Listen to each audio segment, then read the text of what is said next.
Saat ini saya berada di Universitas Samratulangi atau yang dikenal sebagai Unsrat. Adalah salah satu universitas unggulan di Sulawesi Utara. Sebelum menggunakan nama ini, Universitas Samratulangi pernah memiliki beberapa nama lain, sehingga akhirnya pada 14 September 1965 resmi berganti nama menjadi Universitas Samratulangi.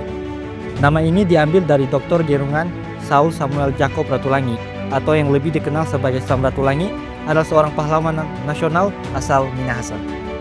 Tepat di samping saya adalah monumen yang dibuat untuk mengenang jasa beliau dalam bidang pendidikan. Beliau lahir pada 5 November 1890 di Tondano dan dikenal sebagai ilmuwan, politisi, serta pejuang kemerdekaan. Samratulangi adalah sosok yang sangat peduli terhadap pendidikan dan kesejahteraan rakyat. Filosofi hidupnya yang terkenal adalah Sitou Timou Tumoutou, yang berarti manusia hidup untuk memanusiakan orang lain. Sebagai salah satu perguruan tinggi terbaik di Sulawesi Utara, Unsrat memiliki visi dan misi yang mencerminkan semangat perjuangan Samratulangi. Visi Unsrat adalah bersama menata Universitas Samratulangi menjadi universitas unggul dan berbudaya. Misi Unsrat adalah terdepan dalam mengemban tridharma perguruan tinggi dan sebagai pusat inovasi, ilmu pengetahuan, teknologi, dan seni budaya guna meningkatkan taraf dan kualitas kehidupan masyarakat. Selain namanya yang digunakan untuk universitas ini, logo Unsrat juga memiliki arti dan makna yang mendalam. Arti lambang Unsrat, yang pertama, warna dasar kelabu melambangkan nilai luhur Pancasila. Lukisan di tengah berupa pohon kelapa berwarna lila dan merah melambangkan pertumbuhan dan perkembangan. Bentuk segi lima mencerminkan Pancasila sebagai dasar negara, dan pohon kelapa menggambarkan identitas Sulawesi Utara serta hasil dari proses pendidikan tinggi.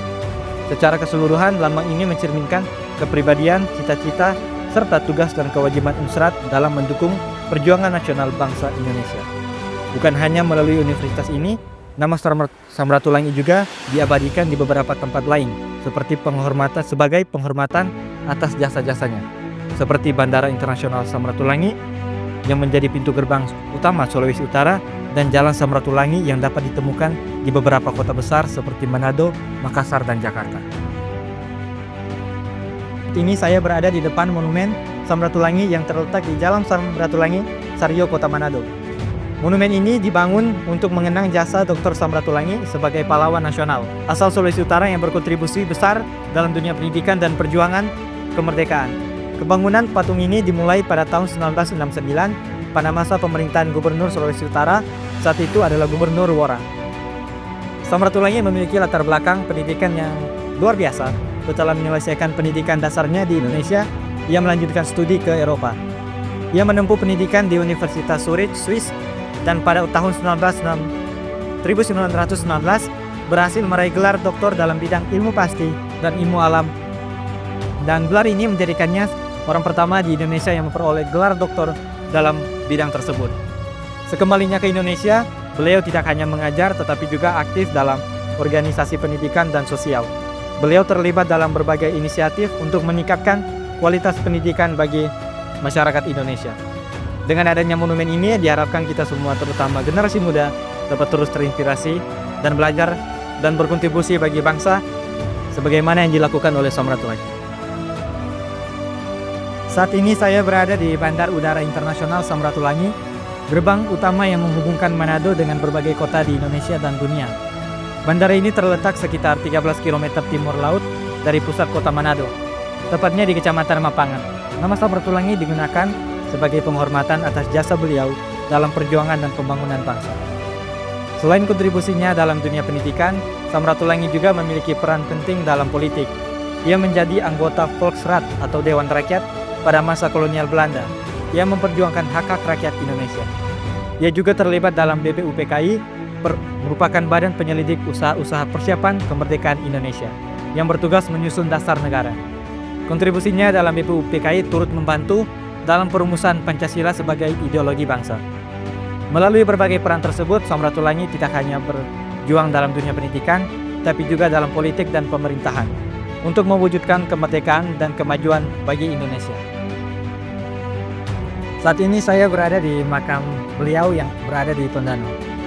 Setelah Indonesia memproklamasikan kemerdekaan pada 17 Agustus 1945, Samratulangi diangkat sebagai Gubernur Sulawesi pertama Dalam perannya beliau berusaha memperluaskan berita kemerdekaan. Namun pada April 1946, Samratulangi ditangkap oleh pemerintah kolonial Belanda dan diasingkan ke Serui, Papua. Meskipun di pengasingan, ia tetap berjuang demi kemerdekaan. Setelah perjanjian Renville pada Januari 1948, beliau dibebaskan dan kembali ke Jawa. Sayangnya pada 25 Desember 1948 saat Belanda melancarkan agresi militer kedua, beliau kembali ditangkap dan diasingkan ke Bangka pada 12 Januari 1949. Selama pengasingan ini, kondisi kesehatannya menurun drastis hingga akhirnya pada 30 Juni 1949 Samratulangi pun meninggal dunia. Jenazahnya kemudian dipulangkan dan dimakamkan di kampung halamannya di Tondano, tepatnya di lokasi ini. Sebagai penghormatan atas jasa-jasanya, pada 10 November 1958 Samratulangi dianugerahi gelar Pahlawan Nasional Indonesia oleh pemerintah.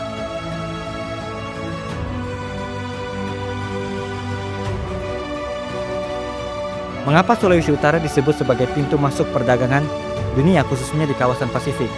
Sulawesi Utara memiliki posisi geografis yang sangat strategis, terletak di ujung utara Pulau Sulawesi dan berbatasan langsung dengan Samudra Pasifik serta negara Filipina. Letak ini menjadikannya sebagai gerbang Indonesia menuju perdagangan internasional di kawasan Asia Timur dan Pasifik. Akses ke kota-kota utama di kawasan Asia Pasifik seperti Tokyo, Manila, Seoul, Shanghai, dan Hong Kong semakin memperkuat peran Sulut sebagai pusat perdagangan internasional. Berikut adalah produk komoditi unggulan Sulawesi Utara. Sulawesi Utara memiliki berbagai komoditas unggulan yang berkontribusi signifikan terhadap perekonomian daerah dan ekspor. Berikut adalah beberapa komoditas utama. Yang pertama ada minyak kelapa. Produk minyak kelapa menjadi salah satu komoditas ekspor utama Sulawesi Utara. Yang kedua ada ikan tuna dan cakalang. Hasil laut seperti ikan tuna dan cakalang juga menjadi andalan ekspor daerah ini. Ada juga makanan olahan, berbagai produk makanan olahan turut menyumbang nilai ekspor yang signifikan. Berikut juga ada rempah-rempah. Rempah-rempah asal Sulut juga diminati di pasar internasional seperti cengkeh dan lain sebagainya. Berikut saya akan menjelaskan tentang APEC. Pengertian APEC. APEC adalah Asia Pacific Economic Corporation, adalah forum kerjasama ekonomi regional yang terdiri dari 21 negara di kawasan Asia Pasifik. Didirikan pada tahun 1989, APEC bertujuan untuk mengukuhkan pertumbuhan ekonomi, mempererat komunitas, dan mendorong perdagangan bebas di seluruh kawasan Asia Pasifik.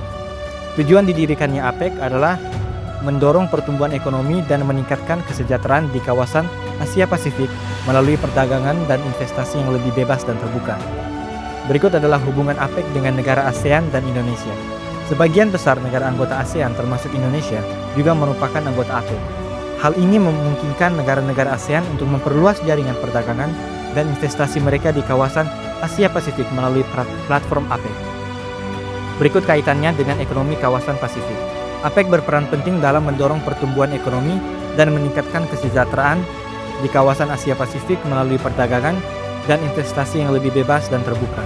Forum ini memfasilitasi integrasi ekonomi regional yang berdampak positif pada stabilitas dan kemakmuran ekonomi di kawasan Pasifik.